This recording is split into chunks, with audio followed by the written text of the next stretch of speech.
बिन humble रहमतुल्लाह अलैह बहुत बड़े मुहद्दिस थे। एक बुज़ुर्ग थे शाह बकीउद्दीन इब्न मखलद। वो कहते हैं मुझे पता चला कि इस दौर में नबी करीम अलैहिस्सलाम की हदीस जो सबसे बेहतरीन पढ़ाते हैं वो इमाम अहमद बिन हम्बल हैं। उनको हुजूर की हदीस से जो ख़ास शगफ़ है वो किसी और को नहीं।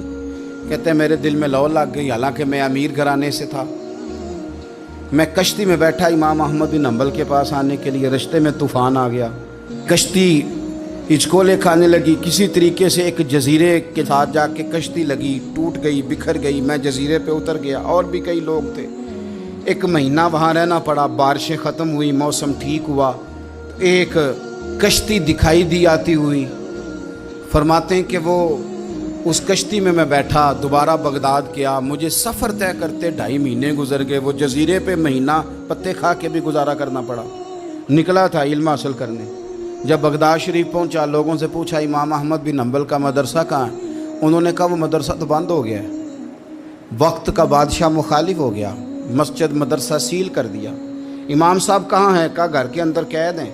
उनके घर को सब जेल बना दिया, चारों जानिब पुलिस खड़ी है, और वैसे भी बगदाद में कर्फ्यू है, हर चौक चौराहे में पुलिस वाले खड़े हैं। शाह बकीउद्दीन कहते हैं इतना कुछ सुनने के बावजूद भी मेरा जज्बा ठंडा नहीं हुआ। वो महीने में सफ़र की सोबतें गो सुना था कि आस्ताना यार दूर है, पर हमने भी ठान ली थी कि जाना। वो सुना था कि आस्ताना यार दूर है, पर हमने ये ठान ली थी कि जाना ज़रूर है। कहते पहुँच गए। अब पता चला कि कर्फ्यू है, सड़कों पे पुलिस खड़ी है, गलियों में चौकों चौराहों में पैरे हैं। इमाम साहब तक तो जा कोई नहीं सकता। कहते मैंने एक शख्स की मिन्नत की, मैंने कहा किसी तरीके गाड़ी बता। कहने लगा मैं इशारा भी नहीं कर सकता, सख्त हालात हैं। वो कोई तरीका। मैंने जब ज़्यादा तड़प के कहा तो वो शख्स कहने लगा मैं उनके घर के करीब तुझे ले जाऊंगा और गुजरते वक्त सिर्फ आंख का इशारा करूंगा। कहते मैंने कहा ये भी ठीक है। उनके घर के तेरी तलाश में फिरे ना हम जंगल पहाड़ और दश्त में। उनके दरवाजे के करीब उसने इशारा किया। शाह बकीउद्दीन कहते हैं कि मैं घर दे के आ गया वापस। अब मैं सोचने लगा कि कैसे इमाम साहब तक पहुंचना है। बड़ी तजवीज़ें सोची, बड़ी तजवीज़ें, काम वाला बन जाऊं, फेरी लगाने लग जाऊं। फिर सोचा कि अगर मैं कुछ बेचूंगा रेडी पे रख के तो कोई ख़रीदने निकलेगा, कोई नहीं निकलेगा।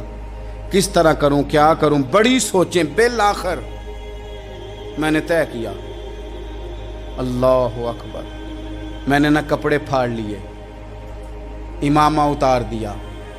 फरमाते हैं कि एक प्याला मिट्टी का ख़रीद के गले में रस्सी से बांध लिया, और इमाम अहमद बिन हम्बल की 3 गलियों पीछे मैंने दरवाज़ा दरवाज़ा सदा लगानी शुरू की, फ़कीर हूँ, अल्लाह के नाम पे लेने आया हूँ। कहते हैं एक एक दिनार मांगते मांगते मांगते मांगते आज़म यार मनौन दिखातर असा की पेश बटाए।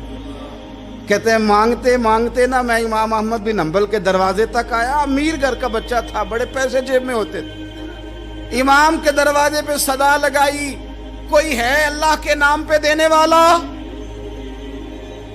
कहते हैं वो नूर भरा दरवाजा खुला। एक गोरे मुखड़े वाला, सफ़ेद दाढ़ी वाला, सोने इमामे वाला, चमकदार आंखें, नूरानी शबाहत। कहते इमाम अहमद बिन हम्बल बाहर आए, और जैसे ही एक दिनार मेरे प्याले में डालने लगे तो मैंने हाथ चूम के कहा सोनिया तेरे कुर्बान जाऊं, मैं दिनार लेने नहीं आया, मोहम्मद अरबी की हदीसें सुनने आया हूँ। कहते इमाम की भी आंखें खुल गई। कहने लगे इस हाल में आज़म यार मनौन दिखातर साकी की पेश बटाए। का हुजूर क्या करता, यही एक तरीका रह गया था। मैं तो कहाँ से चला हूँ, कहाँ पहुँचा हूँ, क्या करूँ? इमाम साहब फरमाने लगे फिर मैं भी बड़े दिनों से परेशान था, कोई सीखने वाला नहीं मिल रहा था, तू मिल गया। कहने लगा हुजूर मैं रोज़ आ जाऊँ फ़कीर बन के, आप जितना चाहें 2, 4, 5 मिनट में मुझे हदीसें सुना दें, मैं अगले दिन याद कर आया करूँ। कहते 2 साल लग गए। शागिर्द कहाँ मिलेंगे ऐसे, कहाँ मुरीद मिलेंगे, गुजर गया दौर।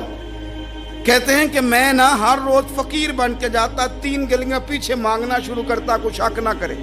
2 साल दरवाजे पे जाता, आगे प्याला करता, इमाम एक दिनार डालते और मुस्तफ़ा की हदीसें सुनाते। कहते हैं हालात बदल गए। 2 साल के बाद हुकूमत बदल गई, इमाम का मदरसा बहाल हो गया, रश हो गया। बादशाह बड़ा अकीदतमंद था, जो नया आया उसने बड़ा करके इदारा बना के दिया। जिस दिन मैं गया तो रश लगा हुआ था। कहते हालात बदले तो हमने भी कपड़े बदले, हमने भी दोबारा से दस्तार बांधी। और कहते हैं बड़े लोग बैठे हुए थे, मैं जब दाखिल हुआ ना तो इमाम उठ के खड़े हुए। आप फरमाने लगे पुत्र इधर आ, तू आगे आके बैठ। लोग दीन सीखने आते हैं, तू तो फकीर बन के मांगने आया था। और मैं भी बाकियों को पढ़ाया करता था, तुझे मैं दिया करता था। और अब बाकी पढ़ा करेंगे, तुझे दिया जाएगा।